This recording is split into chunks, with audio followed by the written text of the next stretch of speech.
Então, eu faço engenharia química na USP. Oi, Jéssica. Então, quem tiver dúvidas sobre o curso, sobre engenharia também no geral, né? Que eu posso falar que eu estou no ciclo básico ainda.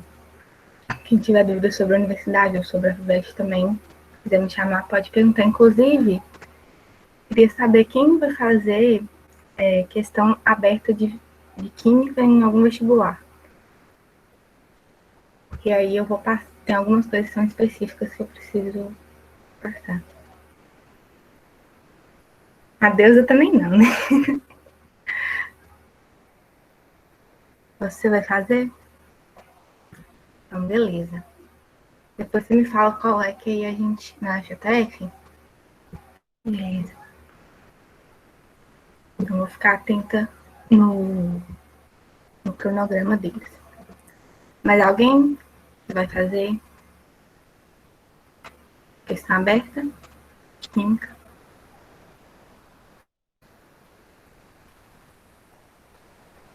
Não só a Eduarda, né? Então, assim, no geral, né, como a maioria vai fazer Enem, o Enem que cai de química geralmente não é as questões mais difíceis da parte de natureza. Tá? Então, meio que oscila assim entre biologia e física, que costumam ficar as mais difíceis. Tipo, a questão mais difícil da parte de natureza provavelmente não vai ter em química. Provavelmente, tá? Nada é certo. E se eu fosse assim, apontar uma matéria para vocês, falar assim, ó, com certeza estuda isso. Você não pode deixar isso passar em branco de jeito nenhum. Seria interações intermoleculares. Porque pode ser que o conteúdo, pode ser que é uma questão de ambiental, de separação de misturas, uma questão que você está falando ali de compostos orgânicos, e você fala, isso é tal coisa, né? Você leu ali, você bateu o olho, você viu uma cadeia gigante orgânica, você falou, isso é orgânico. Mas o que você precisa saber é interações intermoleculares.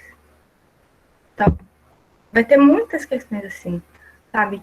Que o geralzão parece uma coisa, mas o conceito que você precisa saber é interações. Então, essa é uma matéria que você não pode deixar passar em branco, você não pode deixar dúvidas nessa matéria, tá? E é uma matéria assim, e é só conceito, é conceito simples, não é conceito que a gente confunde tanto igual a eletroquímica, que a gente confunde bastante, né? Os polos, as pilhas e da eletrólise. E não tem conta. Não tem nada de conta, gente, nada. Então, é uma matéria que é fácil, que vai ter bastante. Agora, outras duas matérias que, se hoje, assim, se eu fosse fazer, eu provavelmente ia deixar por último, seria eletroquímica, se tivesse alguma coisa de equilíbrios. Eletroquímica geralmente é difícil, e equilíbrios aí varia muito, mas pode ser muito difícil. Eles podem colocar um log lá na sua prova de química, tá? Mas não precisa assustar que a gente vai ver tudo com calma. Bom, também os meninos dos dois Gustavos, né, vão explicar para vocês logo, então não precisa desesperar, mas é uma questão para você deixar por último. Se você acertar, vai ser lucro, tá bom? Então, hoje, a gente vai começar com teoria atômica, tá? Então, eu vou desligar aqui minha câmera, aí vocês podem falar pelo chat, que eu tô com o meu celular aqui também, aí eu consigo ver o que vocês falam enquanto eu tô apresentando. Se vocês tiverem alguma dúvida,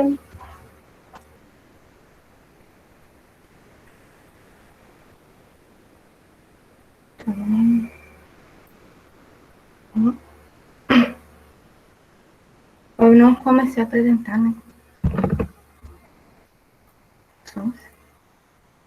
Eu não comecei a apresentar.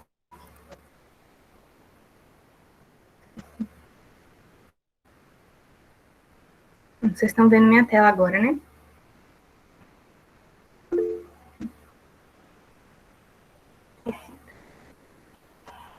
Beleza, então vamos começar. Então, teoria atômica. A gente vai ver sobre como que é o átomo, né? A parte se acreditava até um tempo que era a menor parte da matéria.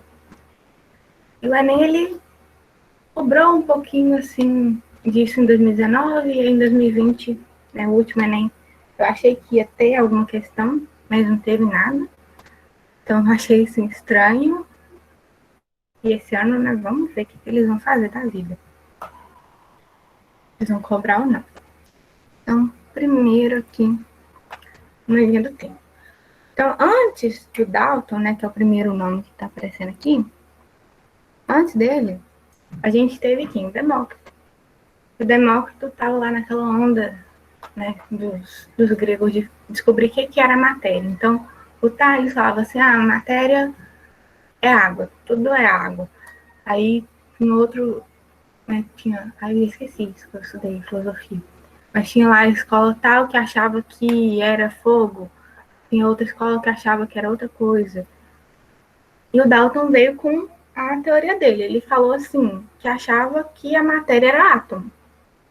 Seria uma coisa muito pequenininha e indivisível. Por isso que ele chamou de átomo. Porque tomo significa partes. E o A significa que não tem partes. Beleza? Então, pode ser que você tenha um livro muito grande, tipo, os livros que o Aristóteles escrevia, né? Chama A Política e tal. Geralmente está dividido em a política toma um, a política toma dois. Pode estar dividido assim.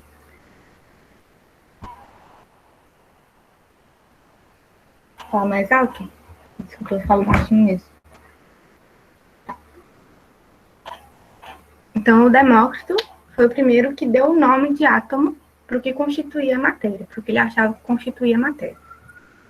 Isso aí antes de Cristo, né? Aí veio o Dalton.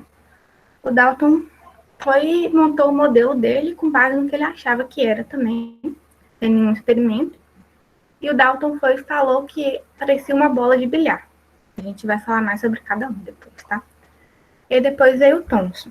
Thomson fez alguns experimentos e aí ele falou assim, o modelo aqui que eu cheguei, pela conclusão, parece um pudim de passa. Então ele deu o nome de pudim de passa. Aí veio o Millikan.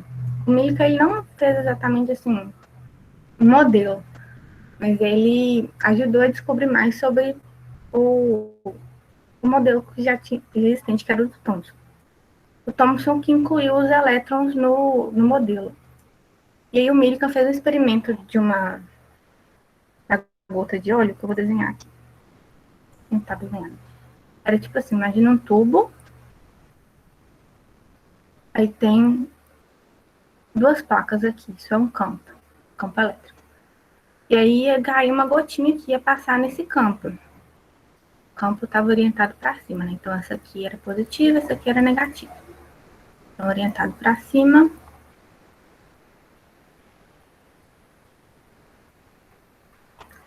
E aí essa gotinha ia cair ali.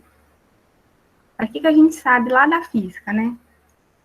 Quando essa gota, vou desenhar, acho que isso aqui não vai dar. Quando essa gota estivesse ali no meio do campo, vou desenhar ela maiorzinha aqui, ela vai ter o peso que tá para baixo e a força elétrica que vai estar para cima. E ela ficava equilibrada, era uma gotinha bem pequenininha. E aí, quando ela ficava lá equilibrada, o Milk conseguiu fazer os cálculos dele e determinar qual seria a carga do elétron. Foi assim que ele fez. Ah, mentira, gente. Eu escrevi errado aqui o campo, tá? Campo ao contrário. Vocês aprenderam errado comigo.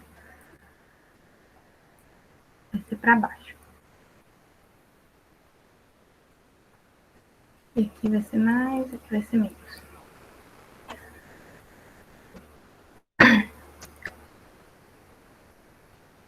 Aí veio o Rutherford. Na época de Rutherford já estava tendo mais pesquisas sobre a área nuclear. Então ele começou a fazer experimentos com elementos radioativos e ele chegou na conclusão de que o átomo tinha muito espaço vazio, ou seja, que ele era mais indivisível que o Thomson pensava, né? E aí teve algumas críticas ao modelo dele e veio o Bohr que era tipo aluno dele, para corrigir. Pra vocês verem aqui, olha só, como evoluiu o modelo em bem pouco tempo, né, em 4 anos. E aí veio o Chadwick, e ele descobriu o nêutron, né, descobriu que o núcleo se dividia. Agora vamos falar de cada um. Depois disso, a gente ainda tem um modelo atual, que a gente considera hoje, porque o do Bohr já sofreu alterações. Então, o modelo do Dalton é a bolinha de bilhar, ou indivisível. Então, ele fez os 5 postulados, que falava que toda matéria é formada por átomos indivisíveis, os átomos não podem ser criados ou destruídos. E ele falou também que em uma reação ocorre apenas o rearranjo dos átomos, e os átomos de um elemento são caracterizados pela massa, e os átomos de elementos iguais têm propriedades iguais. Átomos de elementos diferentes têm propriedades diferentes. Então, ó, se a gente for analisar o que a gente sabe hoje, a gente sabe que os átomos são divisíveis. Então, esse aqui está errado. Então, esse postulado está errado. Átomos não podem ser criados ou destruídos. Isso aqui, ele postulou isso porque ele não sabia de radioatividade. Então, o que a gente... Rapidinho, a gente vai ver radioatividade depois, né? A gente tem que um núcleo de urânio, ele se divide. Ele decai, tipo, ele só existindo ali um pedacinho de urânio, ele vai decair, dependendo aí de qual radioatividade que ele emite. Então, isso aqui também está errado. Né? E uma reação ocorre apenas o rearranjo dos átomos. Isso está certo. Porque se eu falar com vocês aqui, eu tenho o Na, o H, mais o HCl. Vai dar o quê? Isso aqui é um ácido, isso é uma base, isso é um ácido. O que vai dar? Sal e água. Sempre. Você tiver uma base e um ácido, vai dar sal e água. Então, a gente vai ter o NaCl mais H2O. E é só isso. O que acontece? Ó, só rearranjou. Só que tem um porém. Lembra da radioatividade? Eu falei que ele não que ele não sabia? A gente tem as reações nucleares, né? De fissão e de fusão. Então, por exemplo, no Sol. Todo dia, o dia inteiro, tem lá hélio que tá, quer dizer, hidrogênio que está fundindo e virando hélio. Então, não foi só um rearranjo, ele virou outro átomo. Reação de fissão também é um átomo de um elemento que virou outro elemento, porque ele emitiu radiação. Então, essa daqui também está errada por causa do conceito de reações nucleares. Os átomos de um elemento são caracterizados pela massa. Não. Na época do Dalton, a tabela periódica era organizada por massa. E isso começou a dar problema, e o pessoal falou assim, não, vamos tentar de outro jeito. E aí começaram a fazer por o número de prótons. Então, isso aqui também está errado. Os átomos de elementos iguais têm propriedades iguais. Átomos de elementos diferentes têm propriedades diferentes. Então, essa tá certa, né? Então, eu tenho lá o hidrogênio. O hidrogênio, a gente sabe que é um gás, que ele tem um raio pequeno. Se eu pegar um átomo de cloro, ele vai ser diferente. Pode ser também um gás, mas ele vai ser mais eletronegativo. Vai estudar mais sobre isso. Mas não tem como você falar assim, o átomo de hélio é igualzinho ao átomo de cloro. Não é. Porque senão eu não tinha porquê eu chamar eles de coisas diferentes.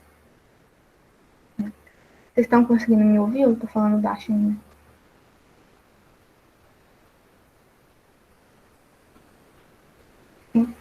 Tem alguma dúvida do modelo do Dalton?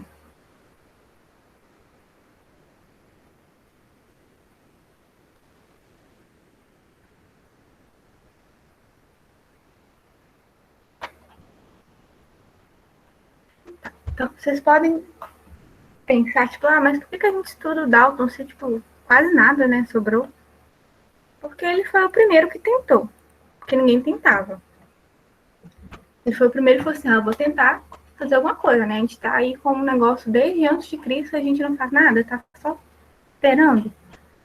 E foi um grande passo, porque sem o conhecimento que a gente tem hoje sobre o átomo, ia ser, a gente não ia ter conseguido avançar até onde a gente está. Então, agora o Thomson. O Thomson, ele fez mais experimentos, né? Já tinha aí mais um pouco mais de conhecimento na sociedade científica aí para ajudar ele. Então, o experimento dele, deixa eu ir para o próximo página. O experimento dele, ele foi basicamente isso aqui. Ele pegou esse negócio aqui que chama ampola de Crookes, tá? Colocou os raios catódicos. E ele não sabia a carga, né? Mas ele sabia que ia numa direção só. Ele sabia que ele era carregado, mas não sabia exatamente a carga, porque foi o Millikan que descobriu. Então, o primeiro experimento dele foi com o anteparo. Aí ele pôs o anteparo lá e viu que fez a sombra direitinho. Aí ele concluiu, então, isso que eu estou estudando, os raios catódicos, eles vão em linha reta. Porque se desviasse, pode ser que não ia fazer a sombra tão bonitinha. Aí ele fez outra coisa. Colocou um ventilador aqui. Aqui tipo uma ventoinha que chama. E pôs o raio catódico para funcionar. E aí viu que começou a mover. Aí ele falou assim, se moveu é porque tem massa ali que consegue movimentar essa ventoinha que eu pus. E se não tivesse nenhum tipo de massa, não ia mover, né? Aí ele fez depois com o campo elétrico. Ele pôs um campo elétrico e viu se ia desviar ou não. Aí ele viu que desviou do lado positivo. Aí ele falou assim, então esse raio catódico que eu estou estudando, ele é negativo. E aí ele deu o nome de elétron. O que, para ele, o que no átomo ia fazer esse raio catódico dar essa inclinada para o lado do positivo, seria o elétron. E aí ele pensou assim, então o núcleo vai ser uma coisa maciça com um monte de elétron em cima dele, assim. Então, aí, essas foram as conclusões dele, que o átomo tem natureza retilínea, que foi, ele segue reto, né, lá dentro, tem natureza elétrica, por causa do desvio que ele fez lá no campo, e são corpusculares, porque senão não ia conseguir mover a ventoinha. E aí ficou assim o pudim de passas, que ele chama. E aí agora o Rutherford. Na época do Rutherford, como eu falei, já tinha começado, né, estudos sobre radioatividade, então já tinha aí a Marie Curie, já tinha o Becquerel, né, o Becquerel foi o primeiro, já estavam estudando e já conheciam, eu acho que a partícula alfa só. E o Rutherford achava muito esquisito, porque eles falavam assim, o átomo é muito denso, muito maciço. Mas falavam também que se você colocasse um átomo na frente de uma partícula alfa, de radiação alfa, que ia passar direto. Ele falou assim, não, mas não faz sentido. Uma hora vocês falam que ele é muito denso, outra hora vocês falam que vai passar. Não tem nada vazio aí, não. Não tá batendo as ideias. E ele falou assim, vou estudar então, né? E foram estudar, porque eles acreditavam que acontecia isso aqui, ó. Que passava tudo e ao mesmo tempo falava que era muito denso. E aí o Rutherford foi fazer a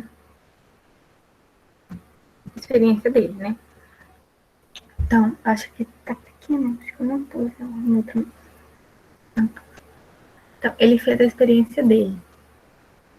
Ele pôs. Gente, eu vou desenhar aqui. Como que ele tá muito pequenininho. Ele pôs aqui uma caixa de chumbo com um elemento radioativo aqui para radiar a partícula alfa. E aí ele pôs uma folha de ouro aqui na frente. Em volta, ele pôs um negócio fluorescente de zinco. Ia mostrar para ele onde que ia bater. Então, segundo o que o pessoal falava na época, deveria passar reto, igual aqui. Passar reto pela folha. A folha tá aqui. Aí ele foi estudar para ver se era isso que acontecia, né? E aí ele viu que, na verdade, vinha aqui, aí muitos passaram reto. Alguns desviaram um pouquinho e outros rebateram. E eles sabiam que a partícula alfa era positiva, tá? Aí ele falou assim, não, muitos passaram reto. Então tem espaço vazio, e muito. Era como se fosse, tipo assim, 80% passando reto. Aí 10% desviando um pouquinho e os outros 10% rebatendo. Ele falou, tá, tem muitos espaços vazios e tem uma parte muito densa e positiva. É por isso que desvia e rebate. Então, os que desviaram passaram muito perto do núcleo. O núcleo estava aqui. Os que desviaram foi como se tivesse passado aqui pertinho e fez assim. Os que rebateram estavam vindo de frente do núcleo e e voltou. E aí ele foi e montou o modelo dele, falando que ia parecer um sistema planetário, né? Por isso que a gente fala que é o modelo dele é de sistema planetário. Ele concluiu que o átomo teria o núcleo muito denso e bem pequenininho no centro e a eletrosfera em fora, do lado de fora. E a proporção é tipo assim, imagina uma bola de futebol no meio de um campo de futebol, tá? Então a bola tá ali no meio, ela é o núcleo. E o campo de futebol, o limite do campo de futebol seria a eletrosfera. Então pensa assim, pô, no Maracanã, sei lá. Pensa o Maracanã, uma bolinha lá no meio dele. É muita diferença de tamanho, certo? Então esse é o tanto de vazio que tinha. Porque isso aqui, ó, os elétrons, eles não têm massa o suficiente para rebater a partícula alfa. Então é meio que eles estivessem ali no vazio, né? E eles estão se movimentando. E aí, só teve um pequeno detalhe. Tava tendo muita crítica depois que ele lançou o modelo, falando assim, tá, Rutherford, você falou que tá um núcleo aqui, positivo, denso, beleza. E que o elétron tá lá fora rodando. Mas como que o elétron fica rodando sem perder energia, né? Porque o que a gente aprende em física? Quando você está movimentando, você perde energia cinética, não é? Então, como que se movimenta sem parar? Porque o elétron não para, sem parar e não cai. Não para, não... E outra, né? Por elétron ser muito negativo e aqui ser muito positivo, como que esse elétron não é atraído para o núcleo? Então foram surgindo essas dúvidas que o Rutherford não estava sabendo responder. E aí que vem o aluno dele, o Bohr. Só que a diferença do Bohr para o Rutherford é que o Bohr já sabia sobre o espectro descontínuo de Einstein e Planck. Eu vou mostrar aqui para vocês. Bom, então o espectro descontínuo, ele tem essas faixinhas aqui, tá vendo? Que é como se a gente pegasse uma faixa de frequência do arco-íris, assim, e pegar um elemento e ver assim, esse elemento aqui deu quais cores, deu quais frequências, deu essa e essa. E essa aqui, ó, é a do Sol. Então, o Sol tem quase, praticamente todas as cores, mas algumas ele não emite. Todas as frequências, mas algumas ele não emite. Então, o Bohr viu isso aqui e pensou assim, tá, vocês estão estudando átomos, né, elementos, então isso deve ter a ver com o modelo atômico. E ele falou assim, vou tentar incluir isso, possivelmente isso vai responder o que o Rutherford não sabia responder. E aí ele foi e incluiu. Então, o que, que ele pensou? Que na eletrosfera seria dividido em camadas. Então, tem a primeira camada, a segunda, a terceira, por aí vai. E para um elétron estar nessa camada aqui, ele precisa de ter uma certa quantidade de energia. Se ele não tiver essa quantidade de energia, ele tem que perder energia e ir para outra camada. Então, quando o elétron está na camada dele bonitinho lá, se mexendo, ele está como partícula. Quando ele está pulando de uma camada para outra, espera.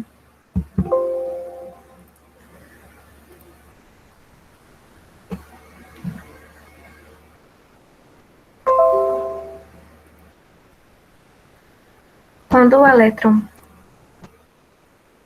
está pulando de uma camada para outra, ele chama fóton e ele vai estar emitindo luz.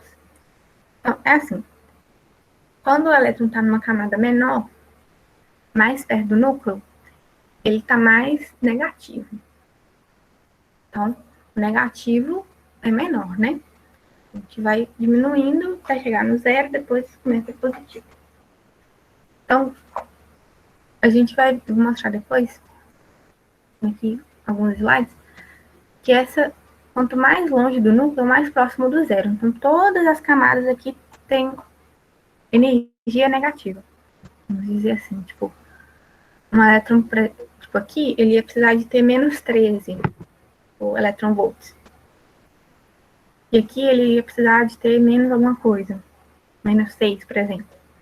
Então, para ele vir daqui para cá, ele precisa de 7, né? Então, quando ele ganha 7, ele emite a luz e fica lá, fica rodando. E quando ele começa a perder energia, para ele não parar de tudo, de vez e ir pro núcleo, ele vai e perde energia de novo e volta para cá, e continua rodando. Aí quando ganha, volta para cá. Aí continua rodando.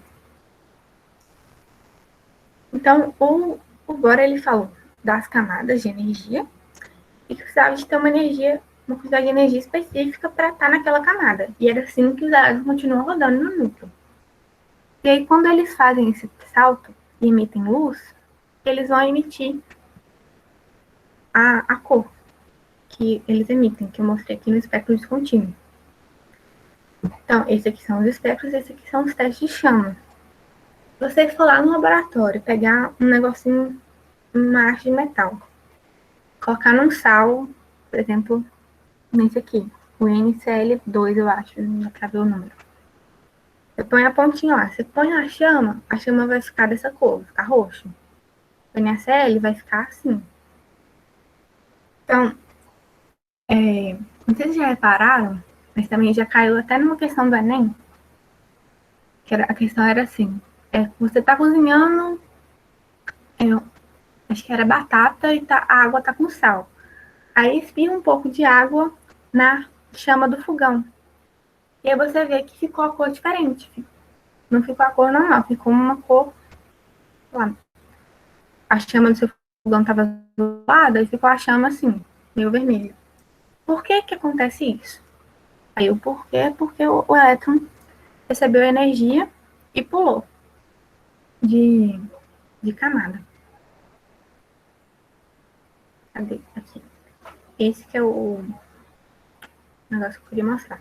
Então, ó, no nível 1, é menos 13,6 eletronvolts.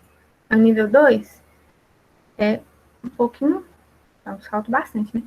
Mas é um pouquinho menos. Aí o nível 3, um pouquinho, quer dizer, um pouquinho mais, né? Um pouquinho mais próximo de zero, um pouquinho mais próximo de zero.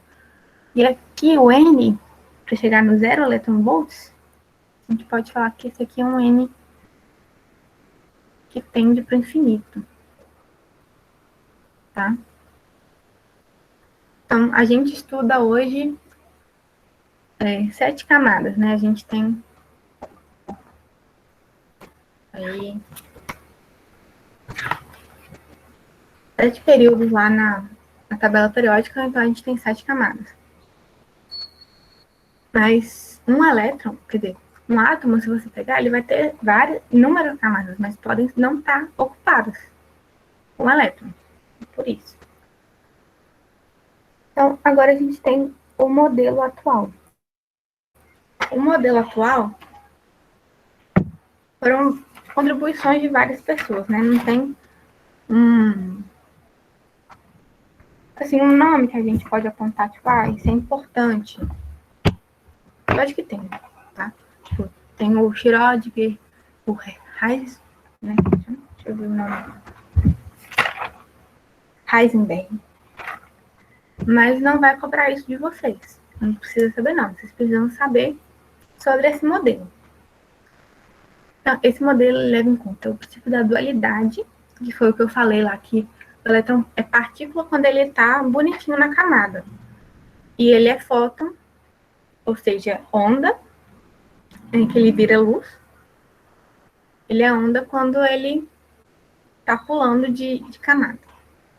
E o princípio da incerteza também, que o que acontece?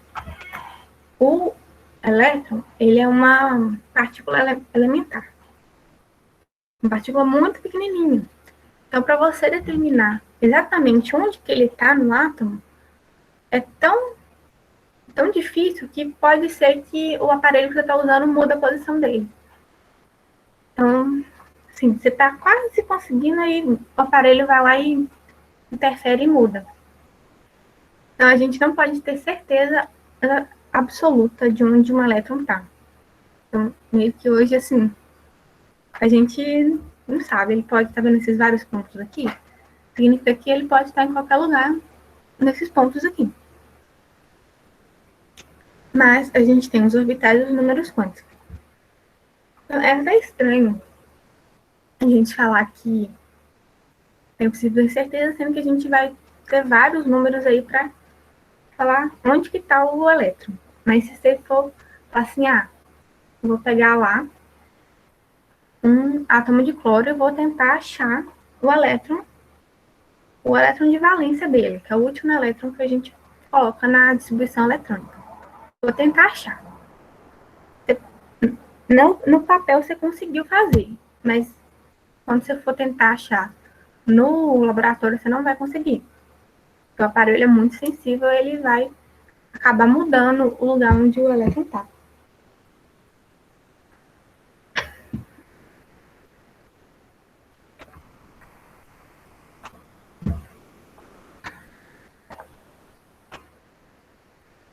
E a gente tem o número quântico, o principal. Ele define os níveis de energia. Então, é um número da camada. A primeira camada é o nível 1. A segunda, nível 2. A terceira, nível 3.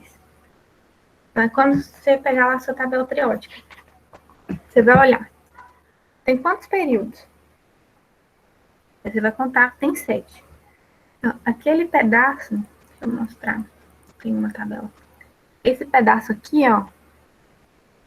ele encaixa aqui. Então, a tabela seria grandona. Só que eles cortam ela, meio que cortam e põem aqui embaixo, para não ficar tão grande e caber, tipo, numa folha. Então, se a gente contar, tem 1, 2, 3, 4, 5, 6, 7. Então, hoje a gente conhece 7 átomos até com 7 camadas. Mas, como eu falei, vai até o infinito. Então, esse aqui é o mais simples. É onde o elétron está e a camada dele. E agora a gente vai pro próximo, que é o secundário ou azimutal. Esse aqui, ele meio que fala sobre o formato dos orbitais. Então,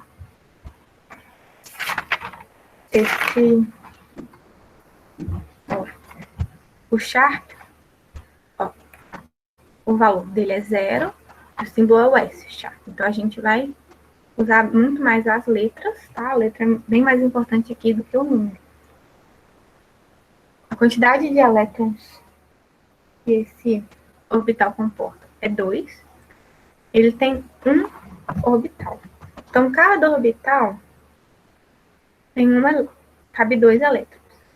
Por isso que aqui cabe 6 nesse, o principal, que tem, o valor dele é 1.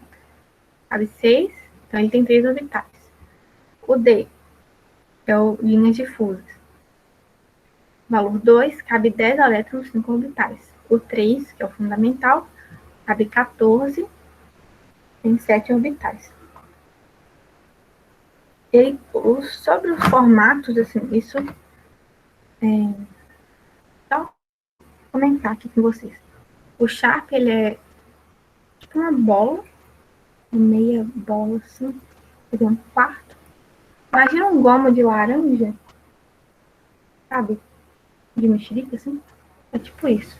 Assim, ó. Eu não vou conseguir desenhar direito. Tipo assim. Imagina. Nossa. Esse, assim, ó. Tipo um gomo de laranja, esse é o Sharp.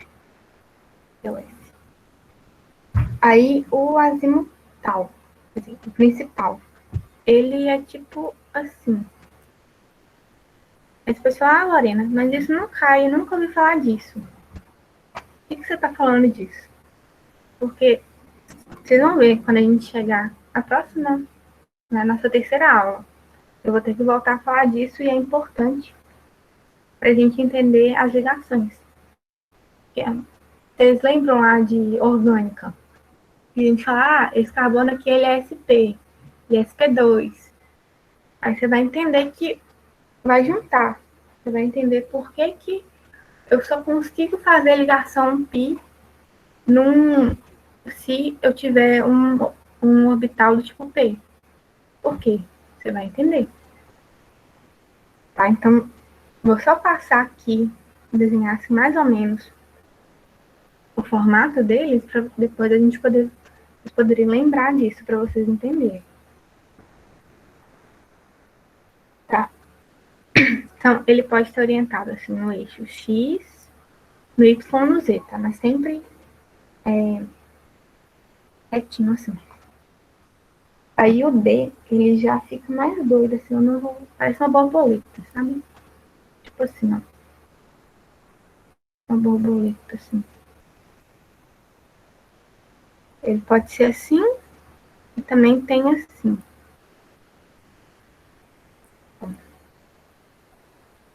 Um negócio assim. Esse aqui é o D.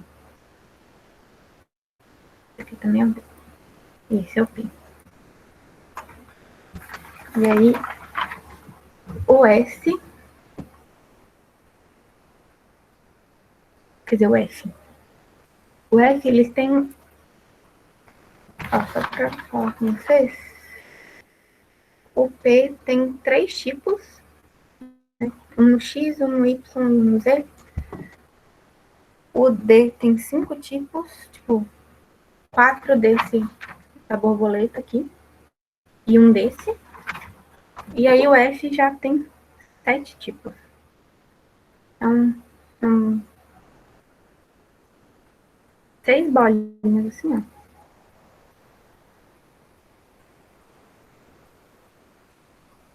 Faltando uma. 6 bolinhas. E aí tem um outro que ele parece com o D, só que com 2 anéis aqui. Eu não vou desenhar porque eu não vou conseguir. Mas só entender o P e o S já tá bom. Porque é o que vocês vão precisar mais para entender na parte de orgânica, né? Em orgânica lá vai cantar, esse carbono é SP, ele é SPD. Quer dizer, SPD não, é SP2. Só esses dois aqui que eu quero que vocês guardem para a nossa terceira aula. E aí, o número quântico terciário ou magnético. Ele a gente vai falar em qual dos orbitais que ele está. Porque a gente falou, pegou lá a camada. Aí falou em qual. Tem alguém pedindo para entrar? Eu não consigo ver quando eu tô.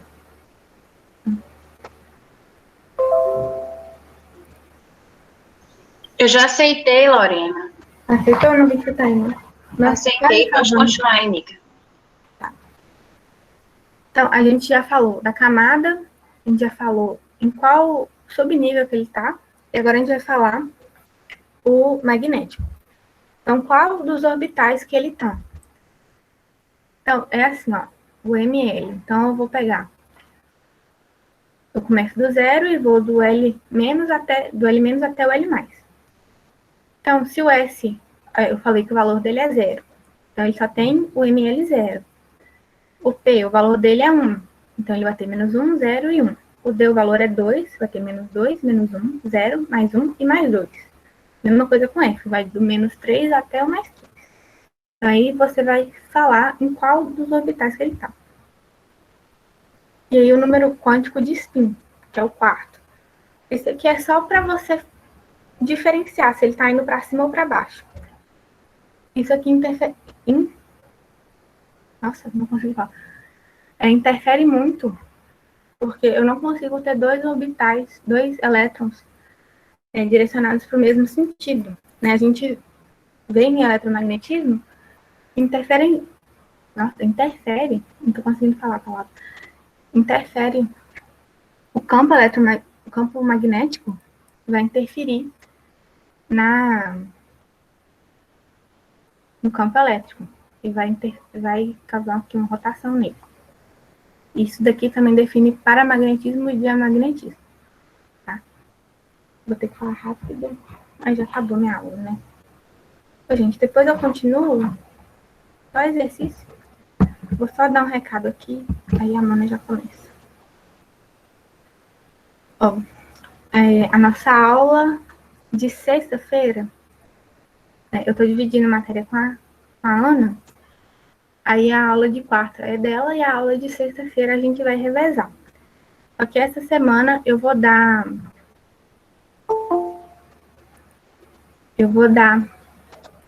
aula no horário que a gente teria aula de exercício na sexta, porque eu preciso adiantar um pouco o conteúdo para ela poder começar a orgânica com tranquilidade, você já sabendo tudo que precisa.